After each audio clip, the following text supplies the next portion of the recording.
My first question just is on the drone technology that Ukraine has developed over the last 4 years. Are they now the world leaders? Well, yes, I suppose they are in the utility, but there's a lot of other countries around the world that are actually feeding stuff and using Ukraine as a test case. For the viewers, the original drones, many people, I bought myself one of these little lightweight drones. You can buzz around, they're GPS guided, very accurate, got a good range and whatever.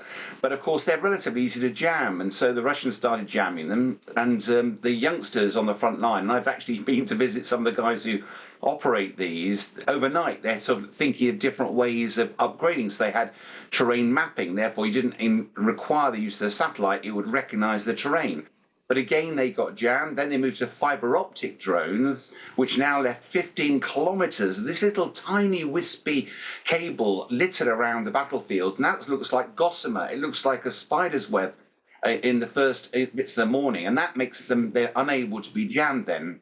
But of course, now they're developing anti-drone drones, so little drones that go out and take out the bigger drones. It is a very, very rapid, high-tech world where it's not just Ukraine, it's actually a lot of the world are using that to test new capabilities. And of course, when the war is over, that has profound implications for what we do in the West. You see, this is it, isn't it? If you look through history as well, it's kind of fascinating and slightly terrifying how these huge leaps in technology so often happen on the battlefield at moments of war and conflict. Where are we up to, 4 years on, Sean? What's your kind of assessment of the stage we're at in the war? Yeah, it's with a somewhat heavy heart, really, because, I remember vividly the day, that 40-mile convoy, all of this, is Russia going to invade or not? And of course, we genuinely, as military guys, thought that with the might of Russia, we are talking about a David and Goliath battle here. The Russian economy is 10 times the size of Ukraine, that we thought it would be over pretty quickly. But amazingly, 4 years on, Ukraine's tenacity, courage, and ultimately their sacrifice means that Russia holds about 20% of the territory.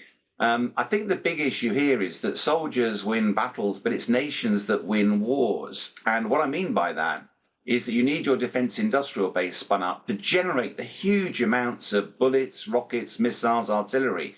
Russia has done that very successfully. It has oil and gas, huge natural resources, and despite all the sanctions, it's still generating a lot of money and able to pull in Iranian and North Korean weapons, whereas in the West, Ukraine has been sort of pummeled. It's very difficult for it to keep its energy infrastructure going and therefore its defense industry.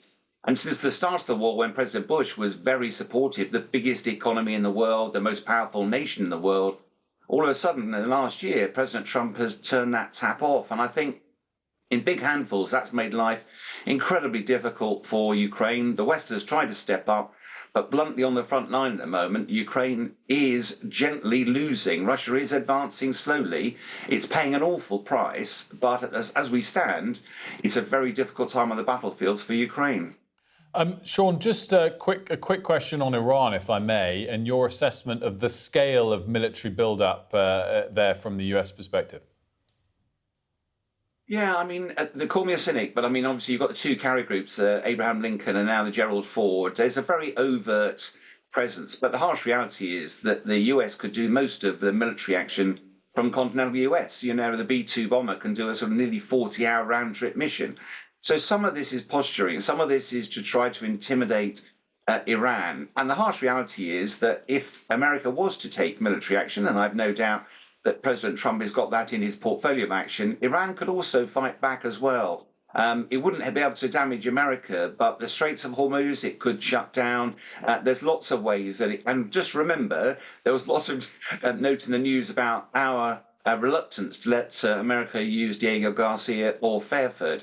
Well, the reality is that the ballistic missile program Iran does reach the UK, doesn't reach America. We want to be very careful before we get involved in a war where we suddenly become a target.